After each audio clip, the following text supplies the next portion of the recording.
Hello and good afternoon, everyone. Welcome to SUNYLA session E3, Enhancing Campus Relationships, Building a More Collaborative Institutional Repository. Before I go ahead and introduce our presenters, I just want to remind you that if you have questions during the presentation, please feel free to enter them into the Q&A box and we will address them towards the end of the session.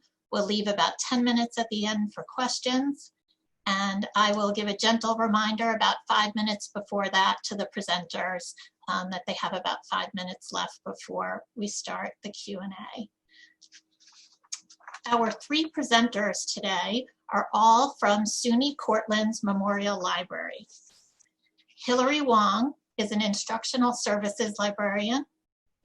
She received her MS-LIS from Syracuse University and an MA from Cornell University. She's a member of the Digital Commons team and the Transformations Committee. Jennifer Parker is the Discovery Services librarian. She received her MLIS from the University of Pittsburgh. Jennifer is a member of the Digital Commons team and a co-author of Women in STEM, a bibliographic essay for choice. And Jeremy Pekarek is the archivist and instructional services librarian. He received his MS-LIS from Syracuse University and MA from SUNY Oswego. Jeremy is also a member of the Digital Commons team and also co-author of the bibliographic essay in Choice magazine titled Women in STEM. And now I'll turn it over to Jeremy. Okay, thank you very much, Laurel. As soon as we get our slides up here in a second, I will begin. I guess I'll say thank you very much for all attending this presentation. Okay, so first I want to begin with a little bit of background, actually. So Jen, if you could go to the next slide, please. So I want to give you some background on Digital Commons, but also SUNY DSpace and the path we actually went into. So like other SUNY institutions, we utilized SUNY DSpace at one point.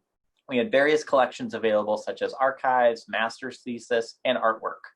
Though I wasn't the archivist on campus at that time when we actively used DSpace, I just wanted to note, I was available on campus when we started to merge into Digital Commons. So aside from the master's thesis, though, the collections were not actively contributed to or really maintained. And in the fall of 2017, Memorial Library started to investigate Digital Commons to see how it could support existing collections and also future collections as well. As we started to look in Digital Commons, we became interested in its features. It could support audio, video, photographs, conference presentations, journals, various document types, custom metadata, and also batch uploading. The analytics were also very appealing to us as well. It can track the number of items uploaded, the amount of times something can be downloaded by users, what institutions are looking at our collections, what countries are looking at our collections.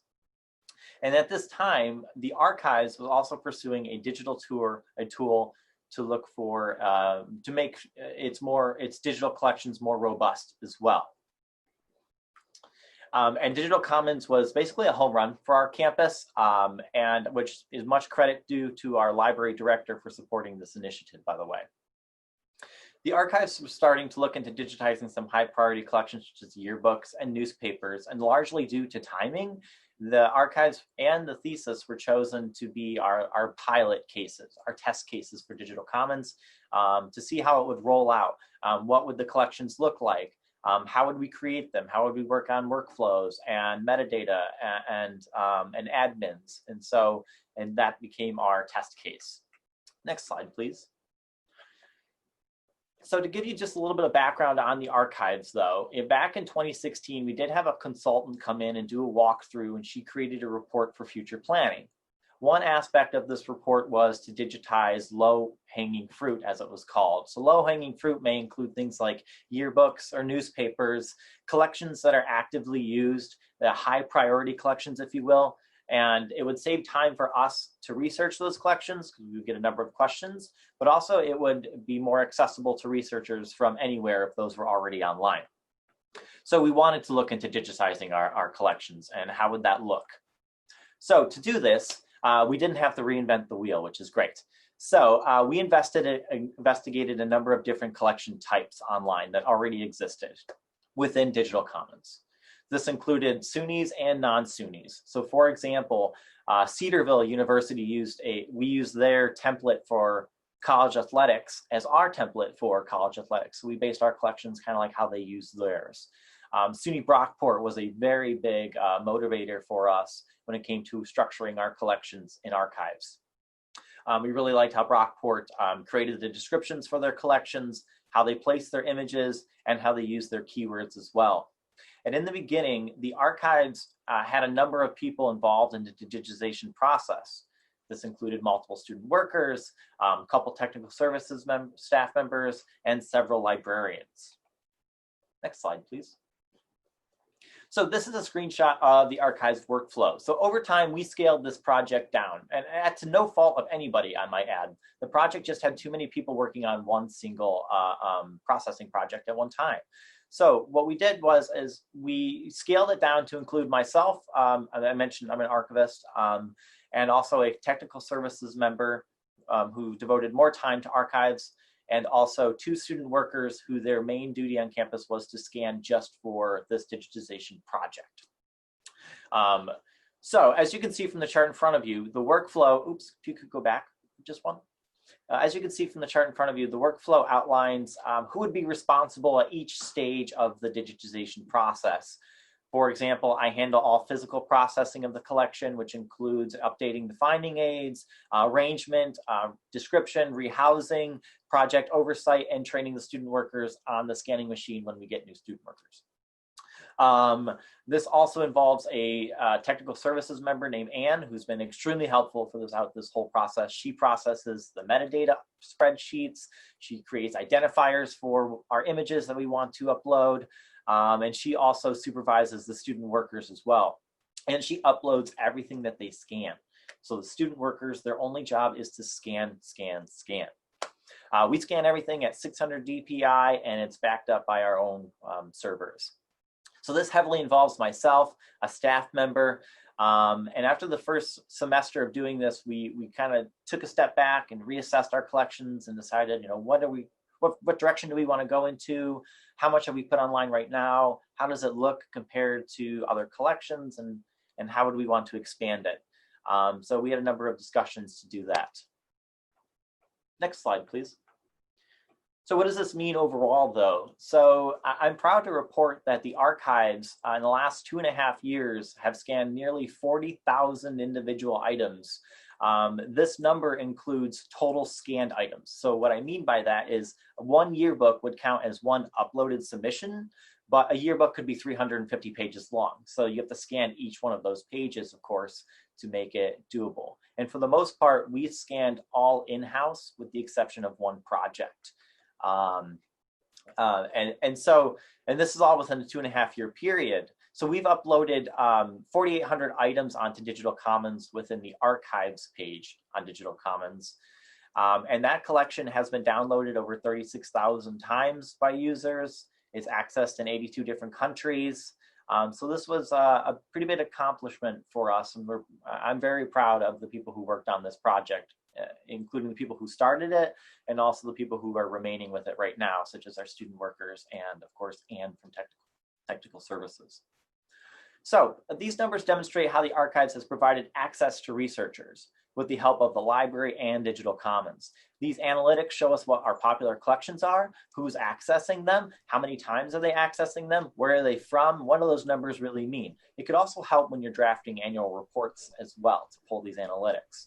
By far, our most popular collections include yearbooks. All 76 years have been scanned and are available on Digital Commons. Our college newspapers are also a very popular collection.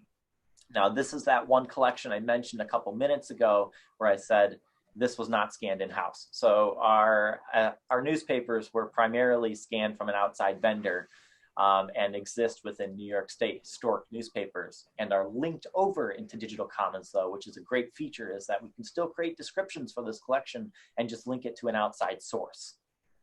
So that's what we do with that specific collection. College athletics has over thousands of photographs in there. And to highlight a couple collaborative features, I want to mention we have an oral history collection. That the oral histories that are in our collection were not created by the archives. They were created by a faculty member in the history department with the students. And he has a class, an oral history class, that actually goes around and does different projects. And so we've invested in preserving his oral histories on our archives page in Digital Commons. So when he creates new oral histories, they're going to continue to be flooded into Digital Commons on our page, which is excellent. I also want to mention that another collaborative effort was with the communications office on campus. So we received thousands of athletic photographs from them, and they had asked us that in order to give them to us, one of the things they wanted to see is us digitizing those collections, and so we did so. We just finished that collection this year due to Anne, myself, and our student workers. It took a long time to complete, but it wouldn't have been possible without collaborating with another department to preserve these images within the physical archives, but also online, and make them available to anybody. And I want to mention that the collections we have online right now include yearbooks, handbooks, commencement programs, anniversaries, college anniversaries, athletic photos and documents, building history, college catalogs, Greek materials, and president's office as well. These files come in a number of different ways. As I mentioned, we were impressed Digital Commons can support a number of file types in the beginning. We save, for the most part in our collection, we save images as JPEGs and TIFFs. We have PDF collections, and we have audio for the oral histories as well. But you can expand that to include more if you wanted to. That's what we're currently using in archives. So these collections have not only made widely available to people from anywhere, but they've also slightly increased our collection development as well. And so once people on campus see this online, they now may feel inclined to actually reach out to us and say, you know, I have these boxes in my office, or I know of this great storage facility on campus. So it's kind of unveiling those hidden collections on campus. We can do that as well. So those are just some brief experiences with the college archives in regards to Digital Commons. But now I want to turn things over to my colleague, Jen Parker, who's going to discuss her experiences with Digital Commons as well. So take it away, Jen. Okay. Hopefully it will let me. There we go. So we, like many SUNY campuses, have a theses collection on our, that we manage digitally. Our theses are managed by our theses coordinator. And then once she receives both a waiver allowing us to publish the thesis as well as a digital copy of the thesis, because we don't scan those, then the thesis is uploaded by one of our visiting librarians to Digital Commons. We get about 10 of those a year. And like many SUNY schools, we started out in DSpace, but the current ones are in Digital Commons. We get feedback from users about them not being all in one place, and that is a project that I hope to take on at some point when time permits. Last summer, our library director saw a ticket with a request for our IT department to create a website that would house an open access journal for our faculty members. She and I looked at some similar journal offerings that other SUNYs are also using Digital Commons to house. And then you can see some of those if you were to look. We have the links at the end of this presentation, which will be posted to the SUNYLA website, but it's sunyresearchcommons.org. Then our director and I worked with BPress, who is the vendor, and the faculty members, just to get a sense of what was possible, what they wanted. And then there was a fairly extensive form that we had to fill out to get an initial configuration in place. And we also started to talk through some initial workflow for this journal. So we in the library knew that we didn't have the resources to manage a new journal operationally, from doing the peer review and managing all of that. In our journal workflow, the faculty who made the request are the managing editors, and they handle the day-to-day work of managing the journal submissions all the way through to publication. I do the HTML, other configurations as needed, and then if they have questions that I can't answer from the documentation, then I reach out to the support at BPress. Digital Commons is really fantastic in that it has all of the pieces to do a journal the whole way from peer review, taking peer review volunteers, all the way up through issue publication, volume, changing from issue to a new volume. All of that is handled, and the documentation is phenomenal. The managing editors were also applying for a grant when they were doing this. So in the fall of 2019, as the semester was kicking off, we were getting a demo version for them to show to the people they were getting the grant from. They also kicked it off on campus to try to get volunteers. So they had something that we call a sandwich seminar on SUNY Cortland's campus, which is a lunch and learn that's held during the academic year. And they also put an announcement out on SUNY Workplace that the first issue would be published in January.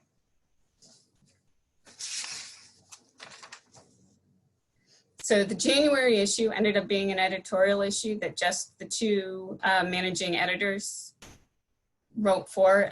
We didn't quite make the January date, but by February 5th, we were able to get something out there. We had a few technical glitches, which the first time you use software, that's gonna happen.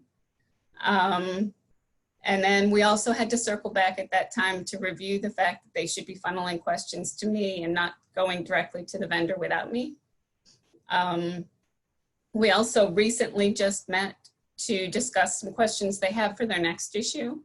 It was going to be in June, but with the COVID crisis, they thought they would get more faculty to submit if they would do it in September. And I'm happy to say that they had, as of last weekend, 5 submissions, 2 of them already all the way up to being reviewed and in the issue, and 3 in the peer review process. They also have 35 peer review volunteers. I suspect that once the September issue is done, they have talked some about redoing the look and feel of the journal and doing some graphic work. So I would imagine we will continue to evolve this a little as time goes on. While we were in the middle of getting Josie set up, our library director also instituted the Digital Commons team. We thought that probably with Josie, we would end up with other collections or requests for content to go on Digital Commons. And we wanted to be able to have workflows and guidelines in place for that content. One of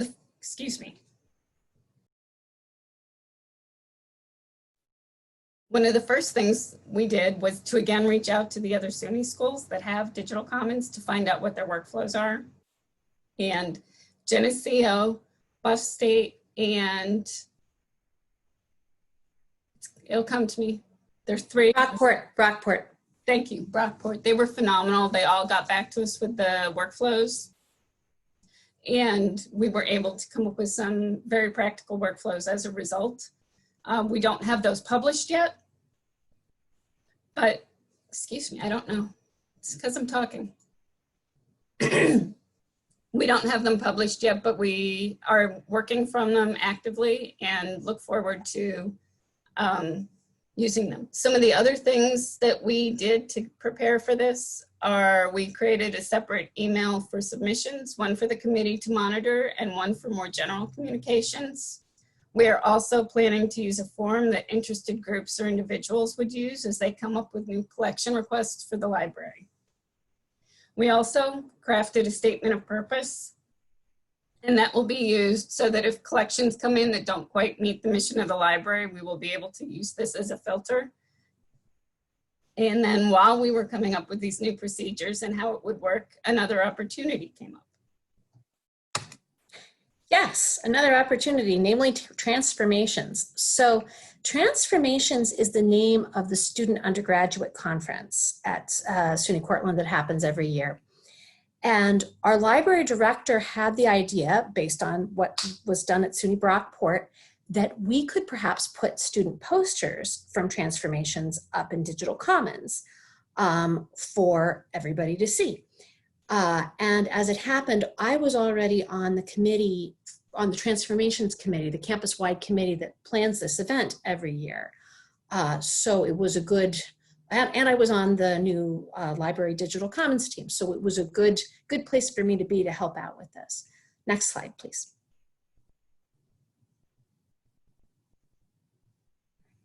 So the first thing that we did was ask all of our friends at other libraries lots of questions, right? To try to figure out what the workflow should be.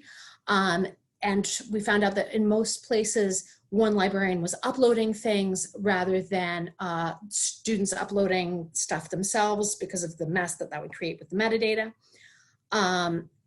We needed permissions waivers so that people, I mean, we're publishing people's stuff online, right? They have to give permission for us to do so. So we got some good examples of those to work with. And once we had a draft of a permissions waiver, we put together kind of a mock transformations page in Digital Commons with some posters that some of our librarians had created, just so that we had something to show people. And I went to the transformations committee and did a little show and tell in the meeting to show them what we were thinking and get feedback. And people were supportive and enthusiastic about it. And so we went forward. So go ahead and switch slides. Yep. So the plan at that time was that participation was going to be completely voluntary, right? Students who presented at transformations could share their posters if they wanted to, right? It's opt-in and it would be freely available. No SUNY Cortland login would be necessary in order to see the students' work. And that way students could share the link on a grad school application or on a resume or something. The students did need the faculty mentor's approval. So each student who presents has a faculty mentor, and the students would need to get their faculty mentor's approval. And that was a specific concern of the sciences, because a lot of the student presentations and posters at transformations are of results from professors' labs, and they didn't want their stuff being published before they were ready. So by making it opt-in, we kind of got around that difficulty. The plan was that I was going to be the one uploading it, and that these would only be the posters. We weren't going to touch the presentations at all. Next slide. Enter COVID-19. Well, that upended just about everything. And the Transformations Conference obviously didn't get to happen. It was supposed to be in April. And so there was a lot of discussion amongst the Transformation Committee members about where we went from here. Were we going to cancel the conference? Were we going to postpone it until the fall?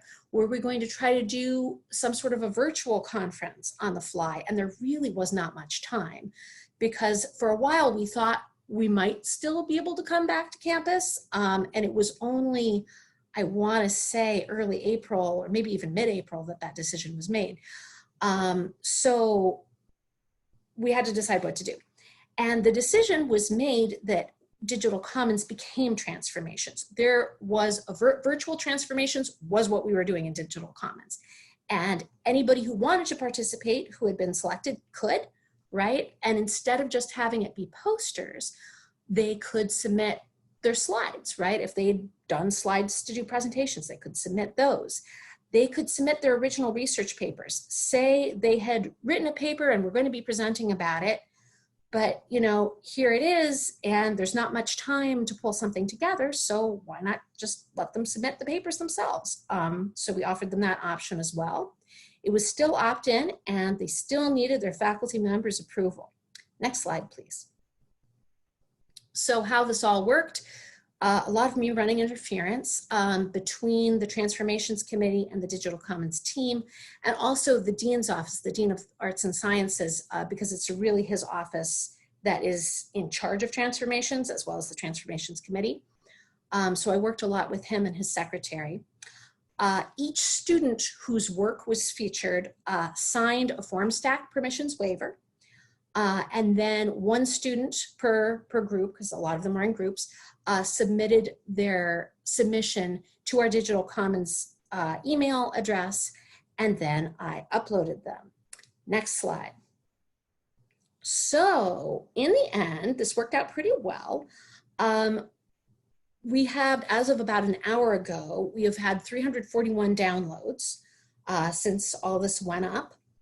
And of the 95 abstracts originally submitted, 31 projects went online, which is about 33%, which may not sound that great, but given the disruptions to the semester and what the students were dealing with, and that they were still trying to do their regular coursework, I feel like that was pretty good. So as far as what they actually submitted, almost half were slide presentations. And then it was a pretty even split between posters and papers. Now, because we're kind of short on time, I can't actually do show and tell with what all this looks like, but it looks really great. The link, if I do say so, the link at the end is, or at the end we'll have a series of links, and please go check that out if you'd like to. Next slide, please. We also did a survey of the faculty and students who could have participated to find out what they thought of the whole thing, if they had any ideas for next time, whether they participated or not, and if they didn't participate, was there anything we could do differently? And it was a pretty low participation rate. You know, I think there were 300 emails on that list and we got 21 responses. But given that the semester was already over and the students had all packed up, well, they hadn't packed up and left because they were already home. But, you know, they'd moved on to other things. So anyway, we worked with what we've got. And it was mostly faculty who responded. And most people were either satisfied or very satisfied with what we did. The most common themes for feedback was that people wanted more time, right? They wanted more notice that this was happening and more of a chance to pull things together. And hopefully in a non-COVID year, or in a year where COVID isn't a surprise, you know, we would have more time to get all of our ducks in a row.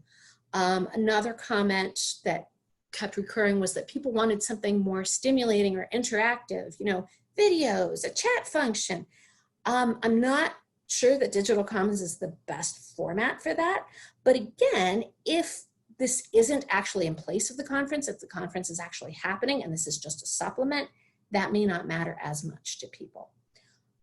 So next slide, please. And I'm going to turn it back over to Jen. Jen, you're muted. Yep, thanks. Sorry. Moving forward, we have a few things we're hoping to look at in the coming year, or longer, depending on how long it takes. There is some functionality in Alma that we hope to take advantage of that would let us put the Digital Commons into our Primo or OneSearch. We wouldn't be putting the actual content in, but the metadata. And I have a link to that documentation in the links section as well. Another thing we're looking at is that our newspaper collections right now, if you were to search in Primo, you would find the paper copy. You wouldn't realize that we have digital copies available in Digital Commons and in New York State historic newspapers. So that would be something, especially now with COVID, that would make things much easier. And finally, we would like to look at possibly cataloging some of the archive boxes or collections and creating more individualized finding aids. We've seen examples of this at SUNY Upstate, and we'd like to make them discoverable in OneSearch, as well as telling patrons how they can request access to those items.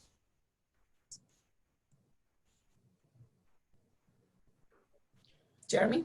Okay, so new direction. So where are we heading right now? Well, Hilary touched on some COVID-19 issues we had earlier. Well, the college archives is we're going to try and actually embrace this right now the best that we can. So right now, the archives is looking to collect stories from staff, students, faculty, and alumni, and to hear from them on their experiences during this whole pandemic.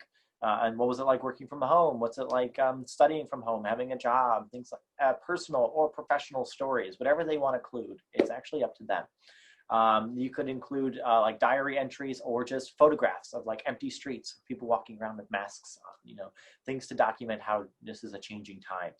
So the archives really wants to document this, but we're using a form to do it. So people can submit their materials through this form, which will be fed in through Jen. Jen actually credited for creating this form. Thank you. And it will be eventually, there'll be a place for it on Digital Commons Online.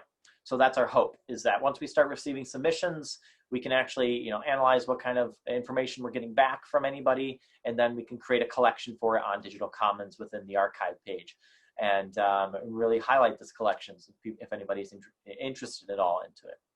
Another thing we're doing is crowdsourcing. So recently we're looking at advertising our high alumni collections, high priority alumni collections. What I mean by that is like Greek life, commencement photographs, athletic images, for example, in the alumni newsletter. And basically asking them for help, saying, if you can identify people in any of these images, please reach out to us and we will update our collections.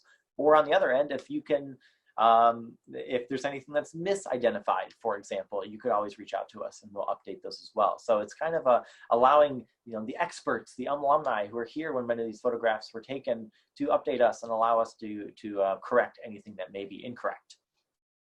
Additionally, moving forward, we're looking at creating new collections for different areas on campus. Alumni is very curious of having their own page in Digital Commons. And where they want to go with that, they might have special events on their page or photographs as well. We're also in talks with one of the faculty members in the composition program who's interested in taking examples out of their faculty created textbook, which is called the Ret Dragons. It's Ret for rhetoric instead of Red Dragons, which is our school mascot, and using those examples and putting them online. So all that is like early stages. We're not anywhere with that in concrete just yet, but and then marketing, of course. So how are we going to take these collections and market it to the future? Well, as noted earlier, we're on a committee or a team called the Digital Commons team. All three of us are on that, as well as additional people. And once we finalize our guidelines, if you will, and create forums for people to ask questions, I think we can start moving forward to kind of roll this out to campus to see where we're at. We've got a good number of collections in there right now. We've highlighted archives, Josie, transformations, and a few we're looking at right now that are not in Digital Commons. So it's up to this team to really analyze where we're at and where we want to go in the next couple of years. And I think it starts with our guidelines of what do we want, what don't we want within Digital Commons at SUNY Cortland. Now, there's something I really want to mention that's important. While the three of us have demonstrated how we've used Digital Commons in various ways, there are many more people we want to thank besides us. Who've really made all of this possible. And at the top of the list, of course, is Jennifer Cronenbitter, our Director of Libraries, who without we wouldn't even have Digital Commons. So there's a list right here of people who help support our initiatives, some individual people and some teams and some groups and from people outside of Cortland as well. So just want to say thank you to all of those. And that actually concludes our presentation for today. So thank you very much for attending. Thank you so much, Jeremy, Hilary, and Jen, for that great presentation. We do have a couple of questions in the Q&A box, so I will read them. And I also want to encourage all of our attendees to go ahead and continue to submit questions for our presenters. The first question, I think this is for Jeremy. Are you scanning purely text documents as images, or are you utilizing OCR instead of or in addition to allowing full text search? Okay, so first things I want to clarify is that we have one additional collection that's was not scanned by us. I mentioned that earlier. That was our newspaper collection. That is fully OCR'd. It's from an outside vendor and it exists on New York State Historic Newspapers. You can search by keyword and date within that entire collection. Every other collection, our images are being saved as image files. Our documents are not being saved as image files. Those are being saved as PDFs, for example. And all of our documents are being uploaded to Digital Commons as PDFs. So documents may include like yearbooks or a speech, for example, or a handbook. Now you can search, there's a search feature within Digital Commons to search different items, but unfortunately we have not OCR'd each individual item, no. So to answer your question. So that's something we have not done, but you can search collections broadly. And you can search within sub-collections as well on Digital Commons. But I think Jen Parker also mentioned earlier about us wanting to make our collections more visible, and we're looking at ways to do that as well. Thank you. The next question, do you have a specific rule on what is and isn't accepted in terms of donations for the archives? I wouldn't say rule, but I would say guidelines, yes. So I did not mention earlier, but we have a college archives steering committee on campus, which is made up of different people from different schools and areas and departments. And they help deliver support to the archives. They're not, of course, up there in B305 processing a physical collection. Like, that's my job, right? But we attend meetings for help support. How do we market the archives? How do we promote our collections, or how do we maintain our collections? And so they help answer these broad collection questions. One of them was drafting a set of guidelines. So we have that available for researchers on our research guide. We have our archives research guide. And that research guide is also linked on the archives page on Digital Commons. So if anybody was interested and you're in Digital Commons right now, you can link out to it on the side if you're in the archives page. So you can see those guidelines of what we generally accept and what we generally do not accept. Great, thank you. There's one more question.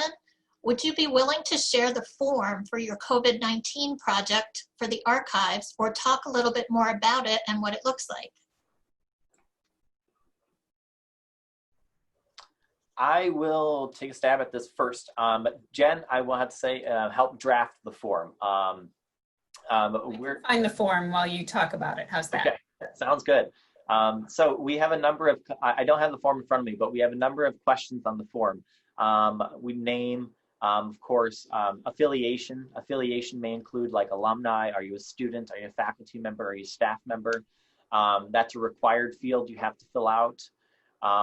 One of the things we didn't want to do is we didn't want to scare people into not submitting something. So though we require your name to submit, we also have a box at the bottom of the form that says, I wish to remain anonymous if this is going to become public.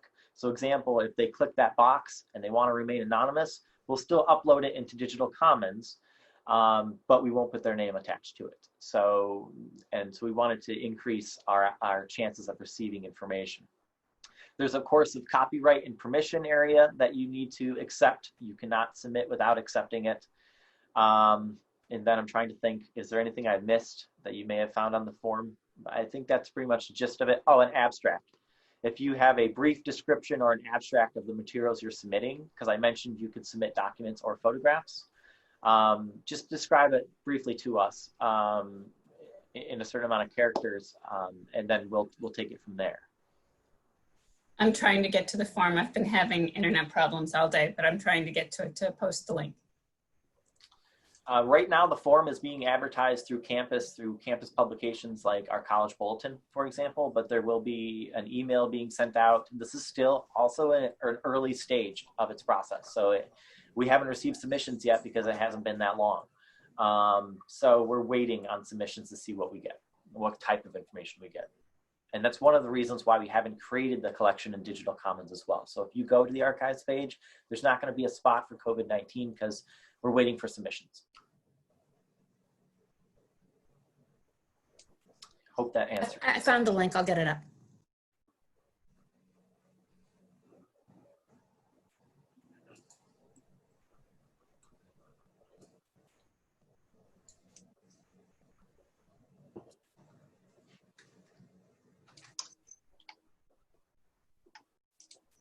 There you go. It's up.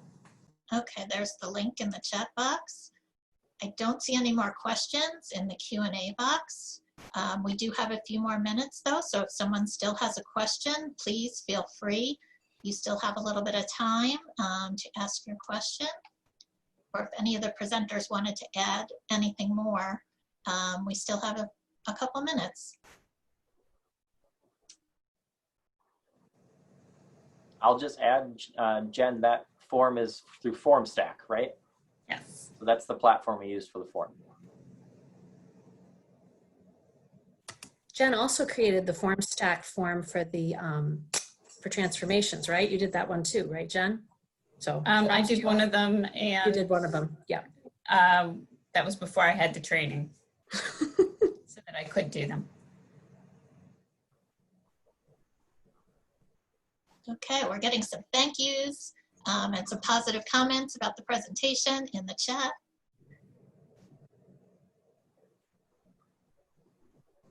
Some more thank yous. I don't see any more questions though. See, a lot of thank yous and more positive comments. So great job. Thank you so much, Hilary, Jeremy, and Jen, for this wonderful presentation. And thank you all for attending, and enjoy the rest of the conference. Have a great Thank you. afternoon, everyone.